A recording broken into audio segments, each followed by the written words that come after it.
Stop for a moment and ask yourself, who is the person living inside your head?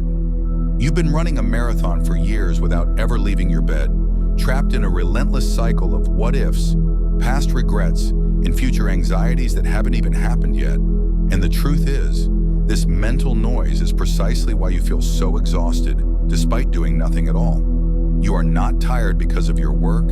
You are tired because your mind has become a prison you forgot you held the keys to. We have been conditioned to believe that constant thinking is the same as being alive.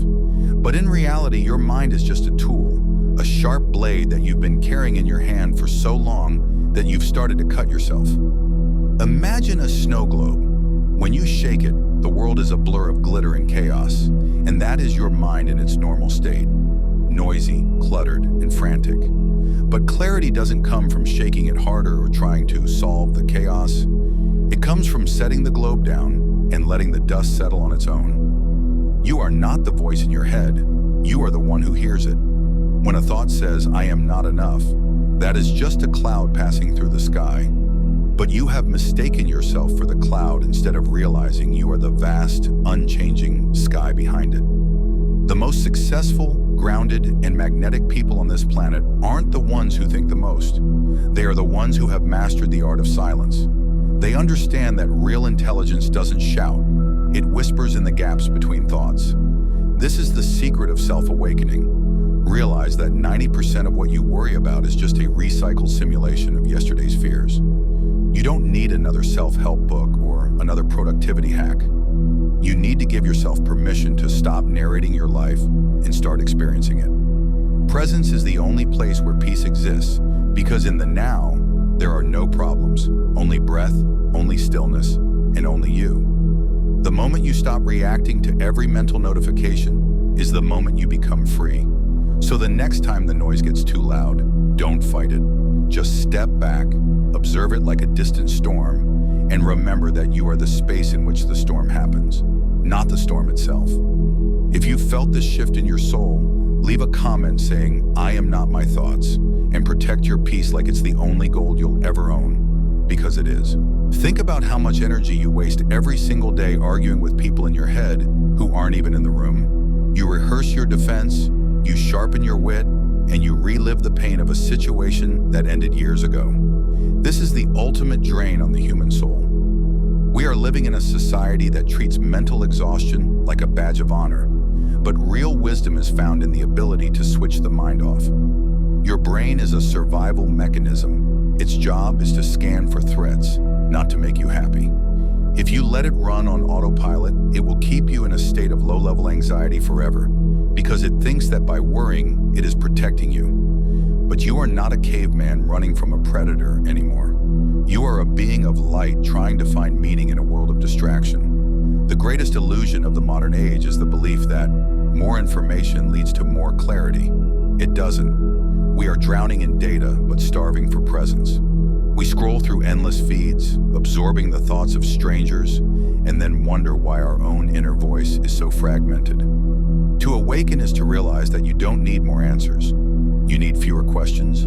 You need to trust the intelligence that breathes your lungs and beats your heart without you ever having to think about it. That same intelligence is available to guide your life, if only you would get out of its way.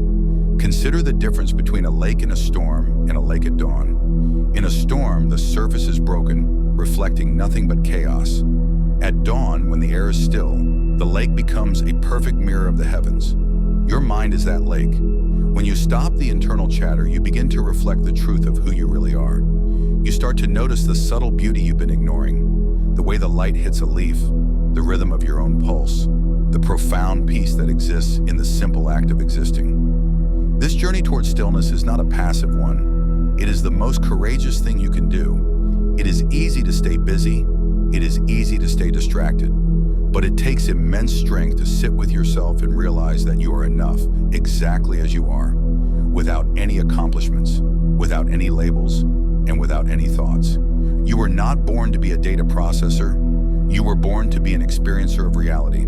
As you move through the rest of your day, try to catch the narrator in the act. When you feel that familiar knot of tension in your chest, ask yourself, is this a real problem right now, or is it just a story I'm telling myself?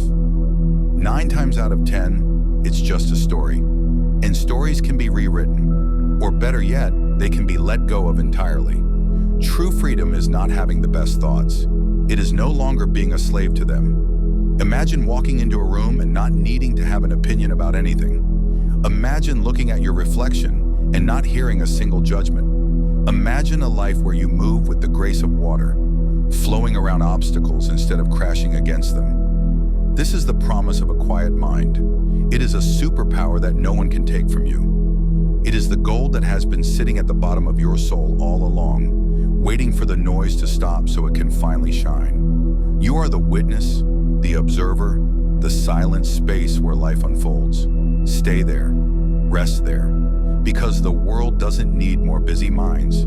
It needs more awakened hearts. Protect this stillness as if your life depends on it, because the quality of your life is determined by the quality of your inner silence. Let's look deeper into the architecture of your suffering. Why is it that even in your happiest moments, there is a tiny voice whispering, "How long will this last?" Or, "What if I lose this?" This is because the analytical mind lives exclusively in a timeline that doesn't exist. It lives in the no longer of the past and the not yet of the future. It is a time-traveling machine that forgets to stay in the only place where life is actually happening, the present moment. Think about it. Have you ever actually suffered in the future? No. You only suffer the thought of the future. Have you ever been hurt by the past? No. You are only being hurt by the memory of the past. When you realize this, the entire structure of your anxiety begins to crumble. Modern neuroscience is beginning to catch up with what ancient mystics have said for thousands of years. There is a network in your brain called the default mode network. This is the part of the brain that becomes active when you aren't doing anything specific. It's the part responsible for self-criticism, overthinking, and daydreaming about problems. Most people spend 90% of their lives trapped in this network.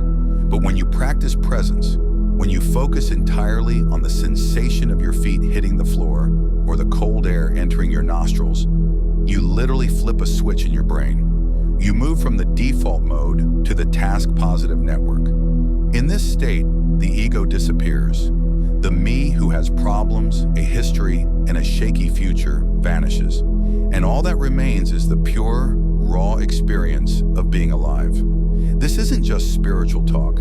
It is biological freedom. We often fear that if we stop thinking, we will become stupid or lose our edge. But the opposite is true. Think of the most elite performers in the world: surgeons, fighter pilots, or master musicians. In the heat of the moment, they aren't thinking. They aren't debating with themselves. They are in a state of no mind. Their bodies and their awareness have merged into one. This is where human genius lives. When you clear away the static of constant mental chatter, you unlock a version of yourself that is infinitely more capable than the one that worries all night. You start to see solutions that were invisible before. You start to move with a strange kind of luck, which is really just the result of being fully awake to the opportunities right in front of you. The world tells you that you are a human doing. It defines you by your job title, your bank balance, and your social status. But you are a human being. Your value was established the moment you took your first breath, and it cannot be increased by your thoughts or decreased by your failures. Imagine a tree. A tree doesn't think about its growth, it simply grows. It doesn't worry about the coming winter, it simply prepares. It is perfectly aligned with the rhythm of the universe. You are a part of that same universe, yet you are the only creature that tries to think its way through existence instead of living it. Ask yourself, what would you be without your story? If you woke up tomorrow with no memory of your name, your past, or your expectations, who would you be? You would still be here. You would still feel the warmth of the sun and the depth of your own breath. That essential you is what we are looking for. That is the part of you that is already at peace, already whole, and already free. The noise of your mind is just a thin veil covering this massive silent ocean of consciousness. All you have to do is stop trying to swim for a moment and realize that you are the ocean.